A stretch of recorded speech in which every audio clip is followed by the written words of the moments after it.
সব নেক আমলের সওয়াব বাড়তে বাড়তে 700 গুণ, কিন্তু রোজা ছাড়া রোজার সওয়াব কি হবে? বান্দা খালি রোজা রাখে, ফেরেশতারা কিছু লিখতে পারে না আমল নামায়, কারণ আল্লাহ বলে এটা কিছু লিখিস না, কারণ as-সাওমু লি, এই রোজা রাখছে আমার জন্য, ওয়া আনা আজজি বিহি, এই রোজার সওয়াব প্রতিদান অ্যাওয়ার্ড এটা কিয়ামতের দিন আমি আল্লাহ নিজ হাতে দেব, নিজ হাতে দেব। আরেক বর্ণনায় এসেছে ওয়ানা উজজাবি, আমি আল্লাহ নিজেই হয়ে যাব রোজার প্রতিদান। সুবহানাল্লাহ পড়েন। আবার আল্লাহর হাবিব বলেন ইন্না ফিল জান্নাতি সামানিয়াতু আবওয়াব, জান্নাতের দরজা মোট 8টা, ফিহা বাবুন ইউসাম্মা আর-রায়্যান, 8টা দরজার মধ্যে স্পেশাল একটা দরজা আছে, ওই দরজাটার নাম হলো আর-রায়্যান।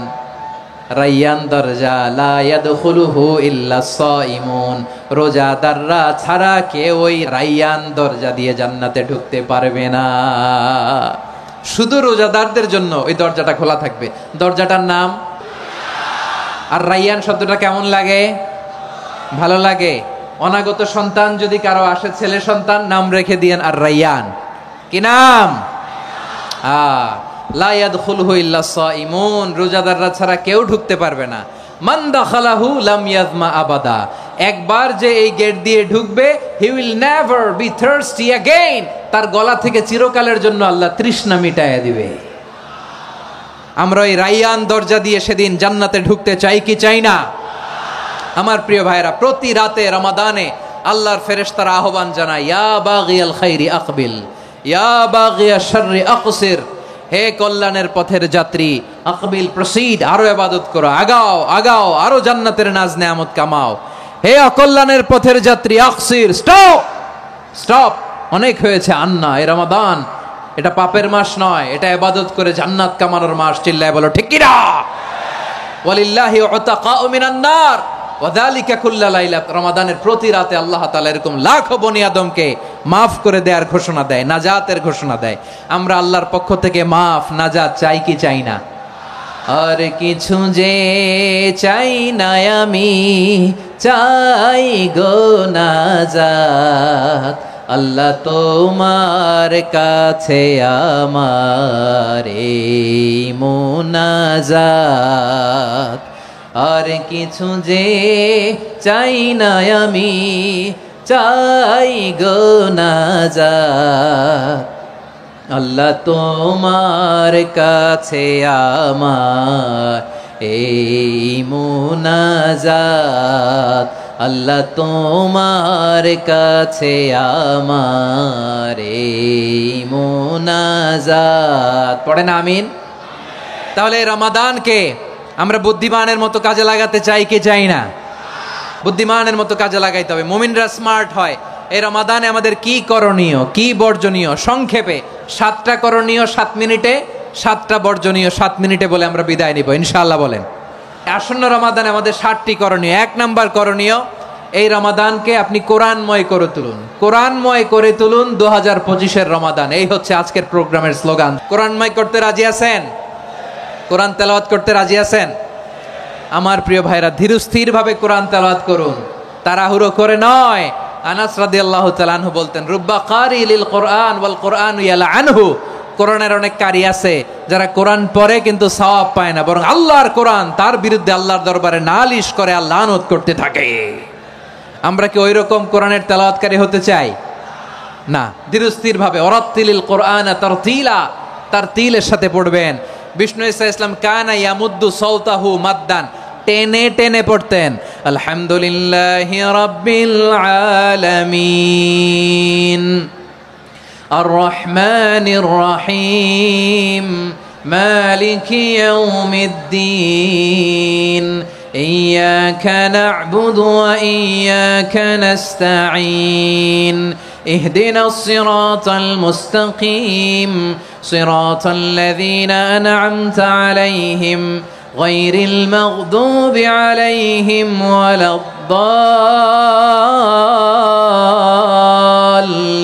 ওয়ালাদ-দাল্লিন। কানা ইয়ামুদ্দু সাওতাহু মাদ্দান, টেনে টেনে পড়তেন। ওয়া কানা ইউকাত্তিউ আয়াতান আয়াতান, প্রত্যেক আয়াত পড়ে পড়ে তিনি থামতেন। এভাবে কোরআন পড়তে হবে। আমাদের অনেক মা বোনেরা আজকের এই চাঁপাইনবাবগঞ্জের প্রোগ্রামের অনেকগুলো মহিলা প্যান্ডেল আমি ল্যান্ডিং করার সময় দেখেছি, আমার অনেক বোনেরা ওনারা কোরআন খতম করতে যে এমনভাবে তেলাওয়াত করেন, কোরআন তেলাওয়াতের আদব আর অবশিষ্ট থাকে না। আমরা তার তিলের সাথে তেলাওয়াত করব, যেমনটি আমি পড়ে শোনালাম। বিষ্ণু ইসলাম প্রতি আয়াত শেষে থামতেন, টেনে টেনে পড়তেন, তার তিলের সাথে পড়তেন, সুর করে পড়তেন। মানলাম ইয়াতাগান্না বিল কোরআন ফালাইসা মিন্না, যে সুর করে কোরআন পড়ে না সে আমার উম্মত হতে পারে। জাইয়িনুল কোরআন বিআসওয়াতিকুম, বিষ্ণু বলেন সুর করে কোরআন পড়বা। অনেকে কোরআনের খতম তুলবার জন্য কোরআনরে একেবারে খতম করে দেয় না। আপনি ধীরস্থির ভাবে পড়ে যদি খতম দিতে পারেন মাশাআল্লাহ, না পারলে যতটুকু পারেন পড়বেন, এরপর অনুবাদ পড়ার চেষ্টা করবেন, তাফসির পড়ার চেষ্টা করবেন। আপনাদের জন্য এক অনন্য উপহার রয়েছে আমার পক্ষ থেকে, এক নজরে কোরআন 114 সূরার সারমর্ম, সার নির্যাস আমরা নিয়ে এসেছি এখানে বাংলা ভাষায়। আমার জানা মতে খুব সম্ভবত এই প্রথম কাজ, কেউ করে নাই। আরবিতে পাবেন এরকম অনেক বই, ইংরেজিতে কিছু কাজ আমরা দেখেছি, কিন্তু বাংলায় পাবেন না। এত চমৎকারভাবে আমরা সূরাগুলোর সারমর্ম, সার নির্যাস তুলে ধরার চেষ্টা করেছি। 5 পৃষ্ঠায় আপনি জেনে যাবেন এই সূরার সেন্ট্রাল থিম কি, এই সূরায় কি কি নিয়ে আলোচনা করা হয়েছে, এই সূরা থেকে মূল লেসন কি, মূল শিক্ষা কি, সহজে আপনারা বুঝে যাবেন। সুযোগ হলে এটা সংগ্রহ করবেন আপনারা। যে কোনো ধরনের ভালো অনুবাদ আপনারা পড়বেন, তাফসির পড়বেন। আমরা কোরআনময় করতে চাই। খতম কোরআনে রমাদানের 1 খতম দেওয়ার একটা সহজ পদ্ধতি হচ্ছে, রমাদানের প্রতি নামাজের পরে 4 পৃষ্ঠা, প্রতি নামাজের পরে কয় পৃষ্ঠা? 4 পৃষ্ঠা। তাহলে 5 ওয়াক্তে 4 পাঁচা 20 পৃষ্ঠা। হেফজ কোরআনগুলো 20 পৃষ্ঠা 1 পারা, এভাবে 30 দিনে আপনার 1 খতম হয়ে যাবে।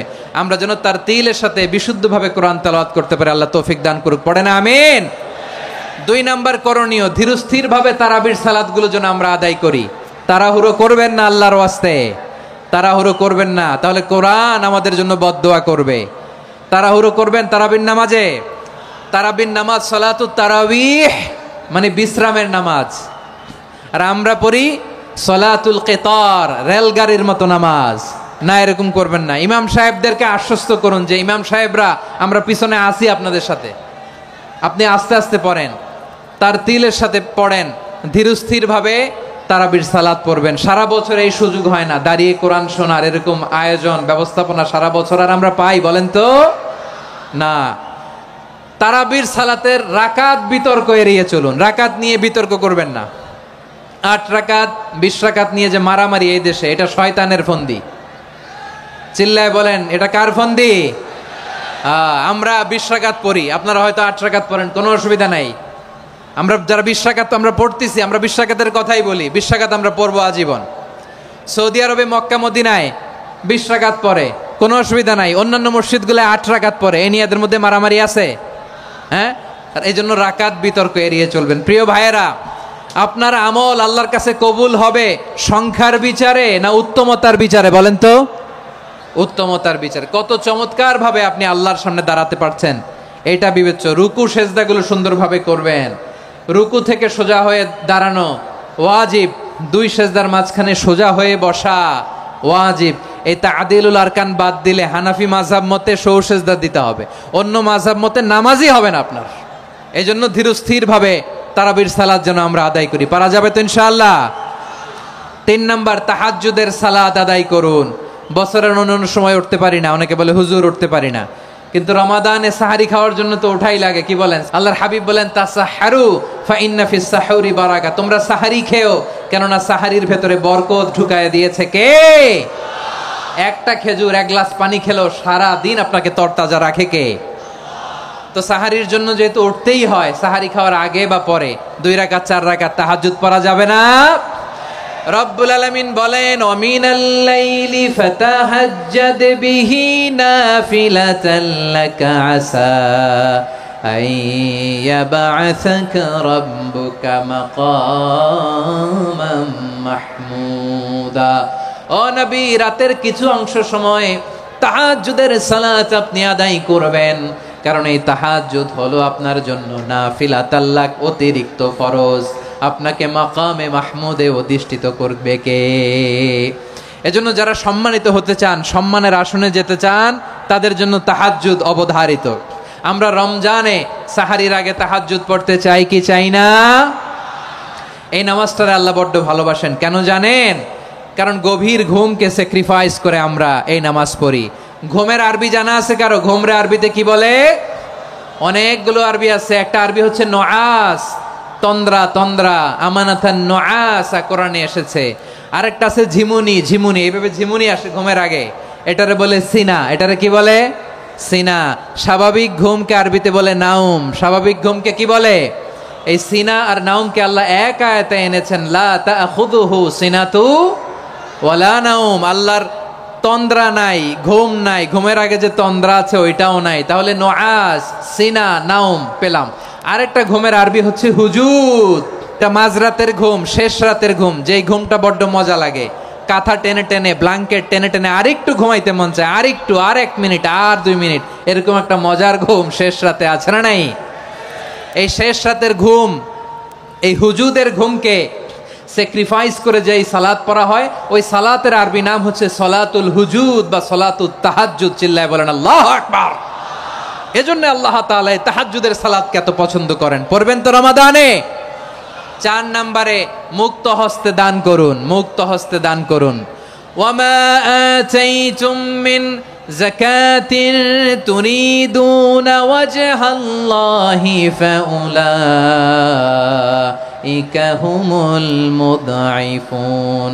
তোমরা মনে করো না যাকাত দিলে তোমাদের সম্পদ কমে যায়, এটা ভেবো না। বরং তোমরা আল্লাহর খুশির জন্য যে যাকাত দাও, তারপরে তোমার যে সম্পদ থাকে ওই সম্পদের মধ্যে প্রবৃদ্ধি দান করে কে?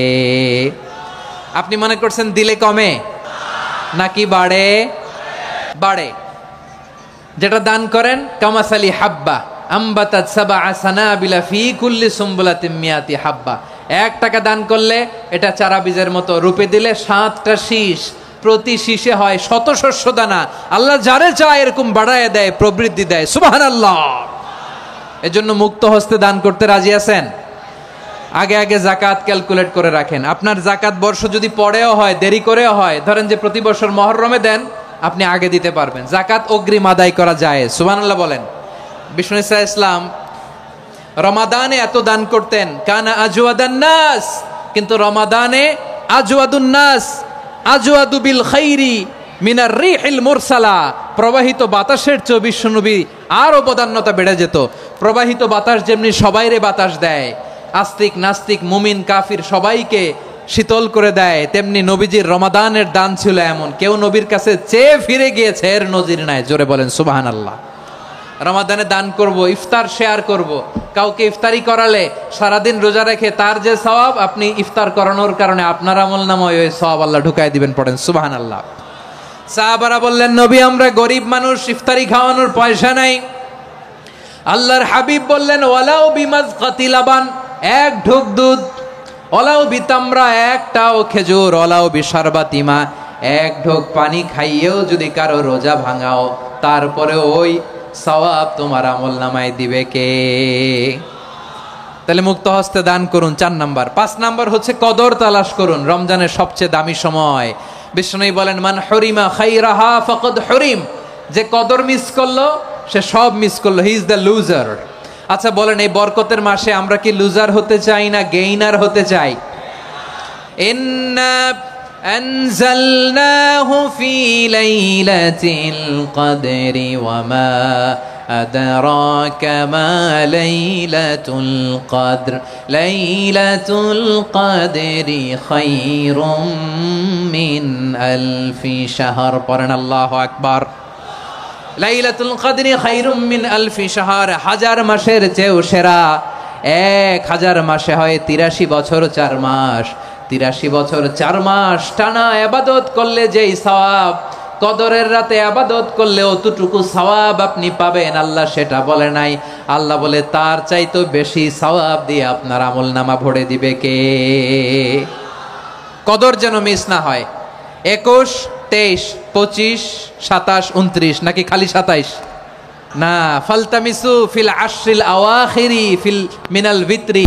রমজানের শেষ দশকের বেজর রাতগুলোকে কদর হিসেবে তালাশ করো।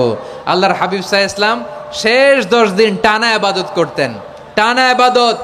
ইদা জাআল আশরু আহিয়াল লাইলা আইকাযা আহলা ওয়া জাদ্দা ওয়া শাদ্দাল মিজার। সারা রাত জেগে ইবাদতের নজির নবীজির নাই, শুধু রমজানের শেষ দশক ছাড়া। সুবহানাল্লাহ বলেন। নিজেও ঘুমাতেন না, ফাতেমা রাদিয়াল্লাহু তাআলা আনহু, আলী রাদিয়াল্লাহু তাআলা আনহু কাউকে ঘুমাতে দিতেন না, সবাইকে জাগিয়ে তুলতেন। আমরা সারা রাত জেগে ইবাদত করব, রাজি আছেন তো? কদর যেন আমাদের মিস না হয়, আজকে থেকেই ক্যালেন্ডারে মার্ক করে রাখেন। সব কাজ পেছনে ফেলে, সব ব্যস্ততাকে পেছনে ফেলে ইবাদতের জন্য আমরা প্রস্তুত থাকবো কদরের রাতে। কোনোভাবে কদর যেন আমাদের মিস না হয়, ইনশাআল্লাহ বলেন তো সবাই। 6 নম্বরে পারলে ইতিকাফ করবেন। আল্লাহর হাবিব সাল্লাল্লাহু আলাইহি ওয়াসাল্লাম প্রতি বছর 10 দিন ইতিকাফ করতেন। যে বছর ইন্তেকাল করবেন সে বছর 20 দিন ইতিকাফ করেছেন। আপনি বলবেন হুজুর ইতিকাফ না করলে সমস্যা কি? আমার নবী একটা ইবাদত সারা জীবনেও ছাড়ে নাই, আর আপনি জীবনে একবারও করেন নাই। এবার হিসাব আপনার কাছে। না পারলে অন্তত রাত্রি বেলাগুলো মসজিদে কাটাবেন, পারবেন তো ইনশাআল্লাহ? সব শেষে শিশু এবং নারীদের ব্যাপারে বিশেষ খেয়াল রাখবেন। শিশুদের রমাদানের ব্যাপারে উৎসাহ দেন, তাদের প্রস্তুতি নেওয়ান, তাদেরকে রোজা রাখতে দিবেন। আমার ভাইয়েরা এবং বোনেরা, পর্দার আড়ালে মায়েদেরকে বলবো, চাপাই নবাবগঞ্জের মায়েরা, 1 দিন 2 দিন না খেয়ে থাকলে আপনার ছেলে মেয়ে মারা যাবে না। ওদেরকে উৎসাহিত করেন, ওদের ছোট্ট যারা রাখতে দেন, বলেন যে বাবা সকাল থেকে দুপুর পর্যন্ত না খেয়ে থাকলে তোমার অর্ধেক রোজা, এরকম 2 দিন অর্ধেক মিলে তোমার 1 রোজা। এরকম আমি কত রোজা রাখছি ছোটবেলায়, কোনো হিসাবই নাই। আমার দাদি বলতো সকাল থেকে না খেয়ে দুপুর 12টা পর্যন্ত রাখলে নাকি অর্ধেক হয়, এরপরের দিন অর্ধেক, 2 অর্ধেক মিলে 1 রোজা। এটা তো আসলে রোজা হয় না, কিন্তু তাকে উৎসাহ দেয়া। ইফতার প্রোগ্রামগুলোতে নিবেন আমাদের বাচ্চাদেরকে, দেখবেন যে ওর ক্ষুধা লাগতেছে, খায় না, কারণ কেউ খায় না। একজন আজান দিচ্ছে, সবাই খেজুর নিয়ে ইফতার করতেছে। এই দৃশ্য, এই ট্র্যাডিশন, এই ইবাদত, এই তারবিয়া ওর আগামীর জীবনটাকে সুন্দর করবে। চিল্লায়া বলেন ঠিক কি না? এভাবে আগামীর প্রজন্মকে আমাদের গড়তে হবে। শিশুদের রোজার ব্যাপারে প্রস্তুতি নিন, উৎসাহ দিন। আর নারীদেরকে কষ্ট দিবেন না। সারা দিন পেঁয়াজু, আলুর চপ, বেগুনি, পাকোড়া, ছোলা, মুড়ি, শরবত, রুয়াবজা আছে না নাই, বানাতে বানাতে আমাদের বোনেরা কাহিল হয়ে যায়, আর তারাবি পড়তে পারে না, ইবাদত করতে পারে না। আমরা যেন আমাদের বোনদের প্রতি ইহসান করি, পারবেন তো সবাই? নামাজ, রোজা, দান, দেখেন নামাজ, রোজা, দানের চেয়েও বড় কোনো শ্রেষ্ঠ ইবাদতের কথা আমি কি তোমাদের বলবো না? সাহাবারা তো অবাক, বলে কি নামাজের চেয়ে বড় ইবাদত, রোজার চেয়ে বড়, দান করার চেয়ে বড় ইবাদত? সাহাবীরা বললেন বালা ইয়া রাসূলুল্লাহ, নবী বলেন, বিশ্বনবী বললেন নামাজের চেয়েও বড়, রোজার চেয়েও বড়, যাকাতের চেয়েও বড়, সাদাকার চেয়েও বড় একটা ইবাদত আছে, আমি কি তোমাদের বলবো না? সাহাবারা বললেন ইয়া রাসূলুল্লাহ, বালা অবশ্যই বলবেন, সেটা কি? বিশ্বনবী বললেন ইসলাহু যাতিল বাইন। 2 জন যখন ঝগড়া লেগেছে, তোমার 2 ভাই যখন ঝগড়া লেগেছে, এই 2 জনের মধ্যে বিরোধ মিটিয়ে মীমাংসা করে দেয়া হচ্ছে সবচাইতে সেরা কাজ। 2 জন ঝগড়া লাগছে, ইসলাহু যাতিল বাইন, 2 জনের মধ্যে মিলিয়ে দেয়া, এটা নামাজ, রোজা, সাদাকার চেয়ে বেশি সওয়াব। সুবহানাল্লাহ, এত আস্তে, হ্যাঁ? ওয়াত্তাকুল্লাহ ওয়া আসলিহু যাতা বাইনিকুম, সূরা আনফাল। আল্লাহ বলেন আল্লাহরে ভয় করো, ঝগড়া লাগলে মজা নিও না, ওয়াত্তাকুল্লাহ, আল্লাহরে ভয় করো, ফাসলিহু যাতা বাইনিকুম, মিলিয়ে দিও। তাহলে আমরা মিলায়ে দিব, রাজি আছেন তো? ফাসলিহু বাইনা খাওয়াইকুম, যদি ভাইয়ে ভাইয়ে বিরোধ হয় মজা নিও না, মুখ থাকতে হাত থাকতে মুখে কি এমন মন্তব্য করো না, আরো লাগিয়ে দিতে যেও না, মিলিয়ে দাও, শান্তি সমঝোতা করে দাও, কারণ তোমরা সবাই হলে দিনী ভাই। আমরা কি দিনী ভাই? মিলিয়ে দিবেন। আমার পেকুয়ার ভাইয়েরা, 2 জন ঝগড়া লাগলে মিলিয়ে দিলে যে কত সওয়াব, এটা আমরা অনেকে জানি না। 2 জন ঝগড়া লাগছে, আচ্ছা আপনাদের কোথাও এলাকায় আগুন লাগলে আপনারা কি ঢালেন? পানি। অনেকে ওই জায়গায় তেল ঢালে, এরকম ডাকাইত আছে না নাই? আগুন নিভানোর জন্য ঢালতে হবে কি? একদল এখানে কি ঢালে? 3 জায়গায় প্রয়োজনে মিথ্যা বলা যায়। কয় জায়গায় মিথ্যা বলতে? তাউরিয়া, মানে কথা একটু ঘুরিয়ে বলবেন। 1 নাম্বার আপনার ওয়াইফকে খুশি করার জন্য, সে একটু এরকম না বলে একটু কৌশল করে বললে খুশি হবে, ওটা বলা যায়। 2 নাম্বার জীবন মরণের ব্যাপার, জান বাঁচানোর জন্য একটু কৌশল করে ঘুরিয়ে বললেন, এটা জায়েজ। 3 নাম্বার 2 জন ঝগড়া লাগছে, তাদেরকে মিলিয়ে দেওয়ার জন্য কৌশল করে একটু মিথ্যা বলা, ঘুরিয়ে বলা জায়েজ। 2 জনের মধ্যে দেখলেন যে সম্পর্ক খারাপ, তো একজনরে বললেন ভাই সে তো ওই দিন আপনার ব্যাপারে অনেক প্রশংসা। কি আমার ব্যাপারে প্রশংসা? তার সাথে তো আমার মারাত্মক সম্পর্ক। কি বললো? এই বললো আপনি নাকি এই করছেন ওই করছেন, অনেক প্রশংসা। লোকটার মন খুশি হয়ে যাবে তার ব্যাপারে, ঠিক কিনা? আবার তার সাথে যার ঝগড়া, ওরে যে বলুন ভাই ওই দিন তো সে আপনার অনেক অ্যাপ্রিসিয়েশন করলো, অনেক। সে তো অবাক, কি রে বলে কি আমার? এই যে দুইজনের ব্যাপারে দুইজনের একটু ভালো ভালো কথা বলে দিচ্ছেন, একদিন দেখবেন রাস্তা দিয়ে হাঁটার সময় একে অপরকে সালাম দিয়ে ফেলছে, সালাম দিয়ে বুকে জড়ায় ধরছে, আছে না নাই? আবার মিলমিশ হয়ে গেছে। কিন্তু আমাদের স্বভাব হইলো দুই প্রতিবেশী যদি একসাথে বসে একসাথে হাঁটে, দূর থেকে দেখলে আমাদের জলে, আছে না নাই? ঘটনা কি? এই দুইটার মধ্যে এত মিল কে? এই দুইটার মধ্যে গিরিঙ্গি লাগানো যায় কিভাবে? হ্যাঁ, এই বন্ধুত্ব ফ্রেন্ডশিপ নষ্ট করা যায় কিভাবে? এরকম মানসিকতা সবার না, আমাদের অনেকের মধ্যে আছে না নাই? আল্লাহর কাছে তওবা করেন এই মানসিকতার যেন আমরা না হই। আমরা মিলিয়ে দিব, তাহলে আমরা এক উম্মাহ, এক উৎস থেকে এসেছি, এক দেহ এক প্রাণ। আমাদের সম্পর্ক বড় মজবুত, সীসাঢালা প্রাচীরের মতো, কেউ টলাতে পারে না, কেউ ভাঙতে পারে না, ঠিক কিনা? আবার আমাদের সম্পর্ক হলো ভাই ভাই। আমরা ঐক্যবদ্ধ থাকার জন্য দুনিয়ায় এসেছি। কেমন করে ঐক্যবদ্ধ থাকতে হয় দুনিয়াবাসীর শেখানোর জন্য এসেছি। আল্লাহ বলেন, ও নবী, শুধু মুসলমানের মধ্যেই ঐক্য করলে হবে না, প্রয়োজনে ইহুদি নাসারাদের সাথে ঐক্য গড়ে তোলো। কথা শুনতেছেন? প্রয়োজনে আহলে কিতাবদের সাথে ঐক্যবদ্ধ হওয়ার আদেশ দিয়েছে কে? সবাই বলতে হবে, আওয়াজ করে বলেন। আহলে কিতাব ইহুদি নাসারাদের সাথেও প্রয়োজনে ঐক্যবদ্ধ হওয়ার ঘোষণা দিয়েছে কে? বিশ্বনবী মক্কা থেকে মদিনায় হিজরত করতে গেছেন, ওখানে ইহুদিদের সাথেও কোয়ালিশন করেছেন। সুবহানাল্লাহ পড়বেন না? বনু কাইনুকা, বনু নাদির, বনু কুরাইজা, এই তিনটা দলের সাথে বিশ্বনবী কোয়ালিশন করেছেন একসাথে। কিন্তু তাদের বিশ্বাসঘাতকতার কারণেই তারা বহিষ্কৃত হয়েছে মদিনা থেকে। বিশ্বনবীর এখানে কোনো দোষ নাই, বিশ্বনবী ঐক্যবদ্ধ হতে চেয়েছেন। আল্লাহ তাআলা নবীরে বললেন, নবী তুমি তাদেরকে বলো, ও আহলে কিতাবের ভাইয়েরা, ইহুদি নাসারারা, এসো এসো এসো, আমরা এমন একটা বিশ্বাসের প্রশ্নে একত্রিত হই যে বিশ্বাস তোমাদের নবীরাও প্রচার করেছে, যে বিশ্বাস আমিও প্রচার করি, যে বিশ্বাসের কথা তোমাদের পবিত্র ধর্মগ্রন্থগুলোতে রয়েছে, আবার যে বিশ্বাসের কথা আমার কোরআনের মধ্যেও রয়েছে, আসলে ওই কথায় আমরা একত্রিত হই। সুবহানাল্লাহ। তাহলে ভিন্ন ধর্মী তাদের সাথে যখন আমরা ঐক্য করব, কিসের উপর ঐক্য? একটা কমন ফেইথ, একটা মৌলিক বিশ্বাসের উপর ঐক্য। আল্লাহ তাআলা বলছেন, কুল ইয়া আহলাল কিতাবি তাআলাউ ইলা কালিমাতিন সাওয়াইন বাইনানা ওয়া বাইনাকুম আল্লা না'বুদা ইল্লাল্লাহ ওয়া লা নুশরিকা বিহি শাইআ ওয়া লা ইয়াত্তাখিযা বা'দুনা বা'দান আরবাবাম মিন দুনিল্লাহ ফাইন তাওয়াল্লাউ ফাকুলু আশহাদু বিআন্না মুসলিমুন। পড়েন আল্লাহু আকবার।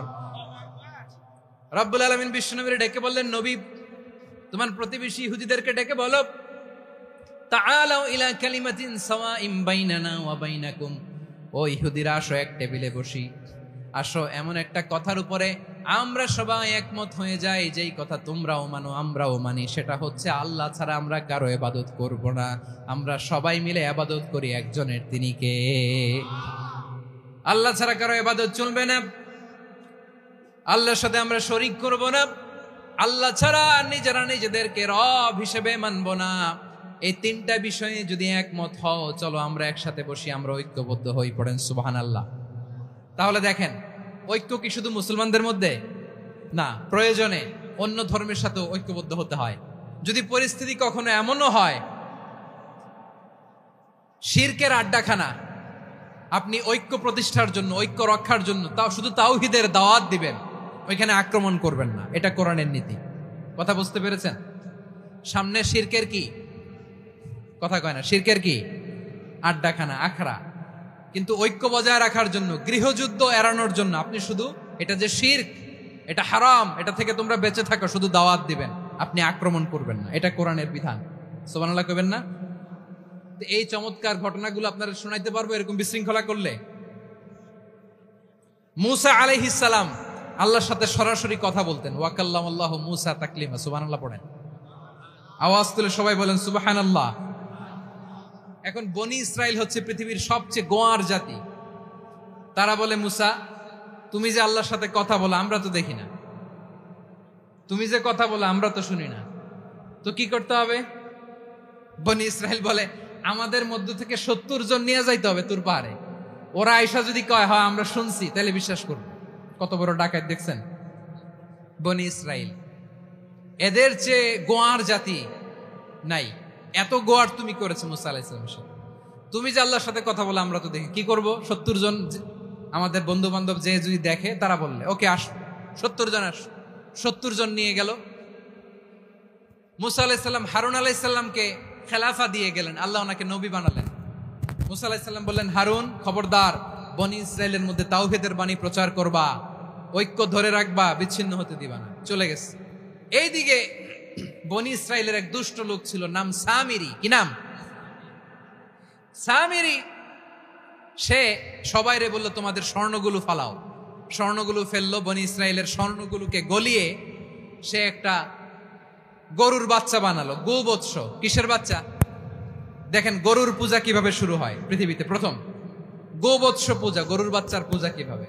সে স্বর্ণ গলিয়ে গরুর বাচ্চা করে, জিবরাইল আলাইহিস সালাম যে জমিনে এসেছিলেন ওই ফেরেশতার পায়ের নিচের একটু মাটি সে বুদ্ধি করে প্যাকেটে রেখে দিছিল। সে গরুর বাচ্চা বানায় স্বর্ণ দিয়ে গলিয়ে ওই মাটি এটার মধ্যে ঢুকাই দিছে ভেলকি দেওয়ার জন্য। স্বর্ণ দিয়ে বানানো গোবৎস গরুর বাচ্চার গায়ে যখন সেই মাটি ছুঁড়ে দেয়া হলো, এখন বাছুরের ভেতর থেকে ভ্যাঁ ভ্যাঁ আওয়াজ আসতেছে। কি আসতেছে? সবাই তো অবাক। সামিরি বলে, আরে তোমরা যে 70 জন দিয়ে মুসা আলাইহিস সালামরে পাঠাইছো ওইদিকে, এত ঘুরতেছে, আল্লাহরে খুঁজে পায় না, আল্লাহ তো এটার ভিতরে ঢুকছে। নাউজুবিল্লাহ বলবেন না? তোমরা যে 70 জন দিয়ে পাঠাইলা, 70 জন নিয়ে মুসা আলাইহিস সালাম খালি ঘুরতেছে, আল্লাহরে পায় না। পাবে কেমনে? আল্লাহ তো, নাউজুবিল্লাহ, এটার ভিতরে সেজদা দাও। এই সেজদা দিয়ে গেল। আল্লাহর নবী হারুন আলাইহিস সালাম বললেন, খবরদার, এটা সুস্পষ্ট শিরক। আল্লাহ সব গুনাহ মাফ করে, শিরকের গুনাহ মাফ করে না। খবরদার, তোমরা থামো। কে শোনে কার কথা? এই যে যেমন এখন আপনারা আমার কথা শুনতেছেন না? শুনতেছেন? হারুন আলাইহিস সালাম বললেন, খবরদার, এই শিরকি কাজে তোমরা সংযুক্ত হয়ো না। তোমাদেরকে কি মনে নাই আমার ভাই মুসা আলাইহিস সালাম কি বলছে? আল্লাহ শিরক মাফ করে না। খবরদার, শিরক করো না, আল্লাহরে ভয় করো। হারুন আলাইহিস সালাম তাদেরকে বুঝালেন, শিরক করো না, আল্লাহরে ভয় করো। শুধু এতটুকুই তিনি বুঝালেন, দাওয়াতি কাজ পালন করলেন, কিন্তু প্রতিরোধ করেন নাই, সশস্ত্র সংগ্রামে লিপ্ত হন নাই, বাধা দেন নাই, কারণ গৃহযুদ্ধ বেঁধে যেতে পারে। উনি ভাবলেন, আমি যদি আমার বাহিনী নিয়ে দাওয়াত দেওয়ার সাথে সাথে প্রতিরোধ করি, আক্রমণ করি, ওরাও আমারে আক্রমণ করবে, ব্লাডশিড হবে, রক্তপাত। এমন অবস্থা হবে বনি ইসরাইলের মধ্যে যেটা হয়তো আমার ভাই মুসাও কন্ট্রোল করতে পারবে না। সুবহানাল্লাহ কইবেন না? এক একজন নবীকে আল্লাহ তাআলা কি ইন্টেলেক্ট দিয়ে পাঠিয়েছেন। তিনি ভাবলেন, আমি দাওয়াতি কাজটাই করি, এটা যে হারাম এটা থেকে শুধু বারণ করি, কিন্তু প্রতিরোধ না করি। আমি যদি ঐক্য ধরে রাখতে পারি, বাকিটা আমার ভাই সামলে নেবে। সুবহানাল্লাহ। হারুন আলাইহিস সালাম প্রতিরোধ করলেন না। বনি ইসরাইলের মধ্যে গৃহযুদ্ধ বেঁধে যাওয়ার আশঙ্কায় প্রতিরোধ করলেন না, আক্রমণ করলেন না, শুধু দাওয়াত দিলেন। ইন দা মিন টাইম মুসা আলাইহিস সালাম আল্লাহর সাথে কথা বলে যখন ফিরে আসলেন, দেখলেন বনি ইসরাইলের অধিকাংশ লোক মুশরিক হয়ে গেছে। মুশরিক হয়ে গেছে। মুসা আলাইহিস সালাম রেগে গেলেন। রেগে প্রথমে বনি ইসরাইলদেরকে অ্যাটাক না করে ভাইয়ের দাড়ি ধরলেন। হারুন আলাইহিস সালামের দাড়ি আর চুল। মেজাজি নবী ছিলেন। হারুন, তুমি কি করলা? তোমার কি দায়িত্ব দিয়ে গেলাম, তুমি কি করলা? তুমি থাকতে বনি ইসরাইল কেমন করে শিরকের কাজে নিমজ্জিত হয়ে যায়? সাইয়েদনা হারুন আলাইহিস সালাম বললেন, ইন্নী, কোরআন সাক্ষী, কোরআন থেকে কোট করছি, ইন্নী খাশিতু আন তাকুলা ফাররাকতা বাইনা বনি ইসরাঈলা ওয়া লাম তারকুব কওলি। ও আমার ভাই, আমার দাড়ি ধরবেন না, আমার মারবেন না। আমি ভয় করেছি, আমি ভয় পেয়েছি, না জানি আপনি বলেন তুমি কেন খাশিতু আন তাকুলা ফাররাকতা বাইনা বনি ইসরাঈল, আপনি এসে আমারে যদি বলেন তুমি কেন ঐক্য ধরে রাখলে না, কেন মারামারি হলো, কেন রক্তপাত হলো, তোমারে কি এই দায়িত্ব আমি দিয়ে দিয়েছিলাম? আমার কথার দিকে কি তুমি ভ্রুক্ষেপ করো নাই? আমি যে বলছি তাওহীদের বাণী প্রচার করবা আর ঐক্য ধরে রাখবা, আমার কথা কি শোনো নাই? আপনি আমারে ধমকাবেন, এই জন্য আমি প্রতিরোধ করি নাই, আক্রমণ করি নাই, গৃহযুদ্ধ আটকানোর জন্য। কিন্তু আমি দাওয়াত দিয়েছি। সুবহানাল্লাহ পড়েন। ঐক্য ধরে রেখেছেন। মুসা আলাইহিস সালাম মুহূর্তেই সামিরীকে আক্রমণ করলেন, অ্যাটাক করলেন, শাস্তি দিলেন। মুহূর্তেই ওই গোবৎস গরুর বাছুরকে ভেঙে চুড়ে মেসাকার করে সাগরের মধ্যে ভাসিয়ে দিলেন। পুরো বনি ইসরায়েলকে আবার তাওহীদের উপর প্রতিষ্ঠিত করলেন।